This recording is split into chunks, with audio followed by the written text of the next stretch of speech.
معزز احباب، آج ہم آپ کے لیے ایک ایسی منفرد اور متنوع تہذیب کے بارے میں ویڈیو لے کر حاضر ہوئے ہیں جس نے دنیا کو 4 انتہائی اہم ایجادات دی، جن میں کاغذ، پرنٹنگ، بارود اور کمپاس شامل۔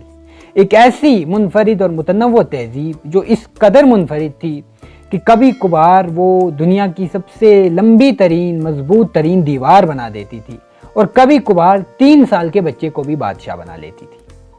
ایک ایسی تہذیب جہاں سب سے پہلے ہمارا پسندیدہ مشروب یعنی چائے کا استعمال شروع کیا گیا۔ تو بڑھتے ہیں احباب ویڈیو کی جانب اور جانتے ہیں ایک ایسی تہذیب کے بارے میں جو آج بھی دنیا کے طاقتور ترین ممالک میں سے ایک کی شکل میں موجود ہے۔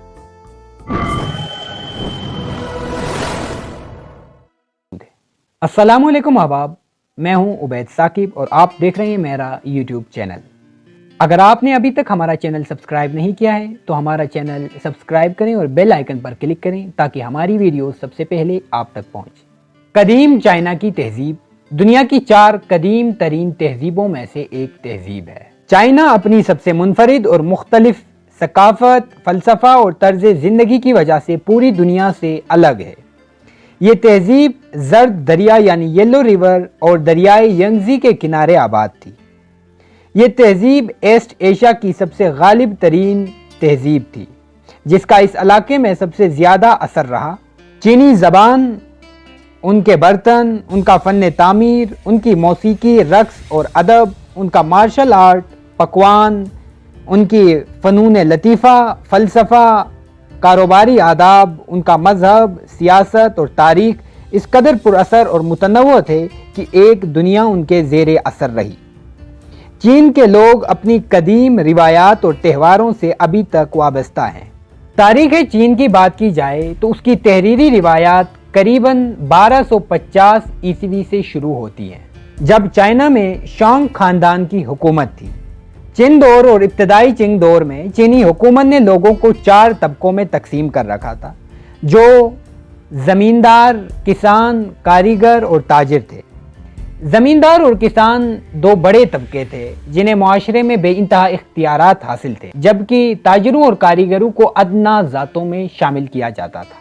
چینی تہذیب کی سب سے اہم خصوصیت یہ تھی کہ اس میں فلسفیوں کو اہم کردار حاصل تھا۔ وہ اپنے آباء و اجداد کی پرستش کرتے تھے۔ مذہب کا سیاست اور عملی زندگی سے کوئی تعلق نہیں تھا۔ اگرچہ چین میں کئی مذاہب آئے ہیں، جن میں ایران سے زرتشت کا مذہب آیا، مختلف عیسائی فرقے آئے اور اسلام بھی آیا۔ ہندوستان سے بدھ مت بھی آیا، لیکن بدھ مت کے علاوہ کسی بھی دوسرے مذہب کو چین میں جگہ نہیں مل سکی۔ چین کے معروف فلاسفرز کی بات کی جائے تو سب سے اہم 3 نام سامنے آتے ہیں، جن میں ایک نام جو ہم سب سے زیادہ سنتے ہیں وہ کنفیوشس کا ہے۔ اس کے علاوہ زاؤزی اور مینیس بھی چین کے اہم ترین فلسفی ہے۔ چین ایک بہت بڑا ملک تھا، اسے خود کو قائم رکھنا ہی مشکل تھا۔ یہی وجہ تھی کہ چین کے بادشاہ آپس میں ہی جنگوں میں مصروف رہے اور اپنے علاقے سے باہر کوئی فتوحات حاصل نہیں کی، نہ باہر کوئی کالونیز بنائیں۔ چینی حکمران خود کو ہر چیز سے بالاتر سمجھتے تھے، سب سے اعلیٰ تصور کرتے تھے اور باقی تمام اقوام کو کم تر سمجھتے تھے۔ اسی لیے دوسرے ملکوں سے آنے والے طائف کو خراج کہتے تھے۔ چین نہ اپنے ملک میں کوئی سفارت خانہ کھولنے کی اجازت دیتا تھا، نہ کسی ملک میں اپنا سفارت خانہ کھولتا تھا۔ چین پوری دنیا سے الگ رہا۔ اس کا نتیجہ یہ نکلا کہ وہ یورپ میں ہونے والی سیاسی، سماجی اور سائنسی ترقی سے ناآشنا رہا، اس سے واقف نہیں رہا اور چین کی ترقی بالکل ٹھہر کر رہ گئی۔ چنانچہ جب یورپی طاقتیں چین پر حملہ کرنے کے لیے اپنی فوجی طاقت، قوت اور ٹیکنالوجی کے ساتھ میدان میں اتریں تو چین ان کا مقابلہ کرنے کے قابل نہیں تھا۔ چنانچہ مسلسل شکستوں اور ذلت آمیز معاہدوں کی وجہ سے یہ عظیم ترین تہذیب دم توڑ گئی۔ چین کی عظیم ترین ایجادات کی بات کی جائے تو 4 اہم ایجادات سامنے آتی ہیں۔ ان میں سب سے پہلے کاغذ سازی یا کاغذ کا استعمال ہے۔ دوسرے نمبر پر پرنٹنگ ہے، مطلب چین کے لوگوں نے ہی کتابیں چھاپنا شروع کر دیا تھا سب سے پہلے، کیونکہ پرنٹنگ انہی کی ایجاد ہے۔ تیسرے نمبر پر بارود ہے، جس نے اسلحے کی دنیا میں تباہی مچا دی اور جنگ کا پورا نظام بدل کر رکھ دیا۔ دنیا جو تیر اور تلوار سے جنگ لڑ رہی تھی وہ بارود اور آتشی اسلحے کی جانب آ گئی۔ اور چوتھے نمبر پر کمپاس ہے، جس سے اطراف اور نقشوں کو سمجھنا آسان ہو گیا۔ چین کے فن تعمیر کی بات کی جائے تو 5 چیزیں سامنے آتی ہیں، جن میں سے سب سے پہلے شاہی محلات یا امپیریل پیلیسز ہیں، دوسرے نمبر پر ڈیفینسو والز ہیں، تیسرے نمبر پر پیگوڈاز ہیں، چوتھے number per alters and temples مطلب مندر اور قربان گاہیں، اور 5ویں نمبر پر میزولیمز یعنی مقبرے ہیں۔ اب عظیم دیوار چین کی بات کرتے ہیں، جو چین کی تمام تعمیری کاوشیں جو ہیں ان میں سب سے اہم ترین ہے۔ عظیم دیوار چین یسوع مسیح کی پیدائش سے 200 سال قبل تعمیر کی گئی۔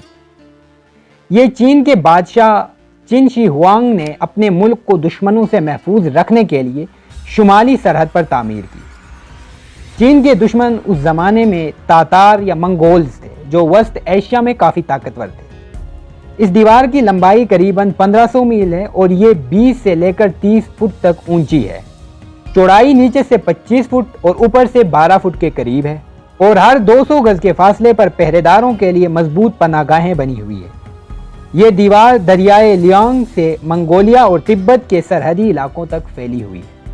قدیم چین کی عظیم تہذیب کے زوال کی بات کریں تو سب سے اہم اور بنیادی وجہ جو ہمارے سامنے آتی ہے وہ یہ ہے کہ چین کی تہذیب سے جاپان، کوریا، ویتنام اور ساؤتھ ایشیا کے دیگر ملکوں کی تہذیبوں نے بہت کچھ سیکھ لیا، لیکن چین نے دوسرے ملکوں سے کچھ بھی سیکھنے سے انکار کیا، اور یہی ان کے زوال کی سب سے بڑی وجہ بنی۔ اس سے ہمیں یہ سبق ملتا ہے کہ بدلتے زمانے کے ساتھ ہمیں چیزوں کو اڈاپٹ کرنا چاہیے، چیزوں کو سمجھنا چاہیے اور زمانے کے حساب سے چلنا چاہیے، کیونکہ اگر ہم زمانے کی رفتار سے نہیں چلیں گے، زمانے کے مطابق خود میں تبدیلیاں نہیں لائیں گے تو ہم ختم ہوتے جائیں گے۔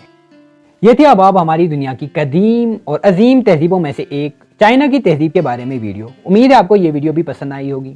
ہم نے آج 4 تہذیبوں پر مکمل ویڈیوز بنا لی ہیں، باقی 3 تہذیبوں کی ویڈیوز کے لنک آپ کو ڈسکرپشن میں مل جائیں گے۔ کمنٹ باکس میں اپنی رائے دیں تاکہ ہم آپ کے لیے مزید اس طرح کی ویڈیوز آپ کی پسند کے مطابق لاتے رہیں گے۔ بہت شکریہ۔